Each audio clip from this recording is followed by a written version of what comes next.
Day 4, third one, list out the names of supplements for good heart health. How to it works అని కనుక తీసుకుంటే omega 3 ఇది మనకు ట్రైగ్లిజరైడ్స్ని తగ్గిస్తుంది, ఇన్ఫ్లమేషన్ రెడ్యూస్ చేయడంలో, హార్ట్ రిథమ్ని సపోర్ట్ చేయడంలో హెల్ప్ చేస్తుంది.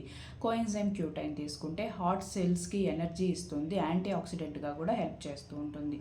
అండ్ మెగ్నీషియం సో హార్ట్ రిథమ్ని మెయింటైన్ చేస్తుంది, బీపీ తగ్గించడంలో హెల్ప్ చేస్తూ ఉంటుంది, బ్లడ్ వెజిల్స్ని రిలాక్స్ చేస్తూ ఉంటుంది.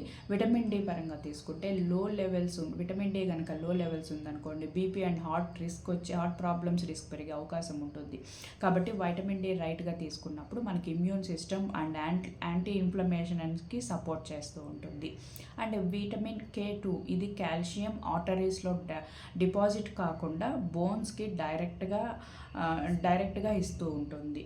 సో ఈ గార్లిక్ అనేది మనకు బీపీ కొలెస్ట్రాల్ని తగ్గించడంలో, ఆర్టరీస్ ఫ్లెక్సిబుల్గా హెల్ప్ చేయడం, ఫ్లెక్సిబుల్గా ఉండడానికి హెల్ప్ చేస్తూ ఉంటుంది. అండ్ ఫైబర్ అనేది మనం మంచిగా తీసుకోవాలి, మన డైజెషన్ కావచ్చు, గట్ బాగుండాలన్నా కూడా ఫైబర్ అనేది మోస్ట్ ఇంపార్టెంట్. Thank you.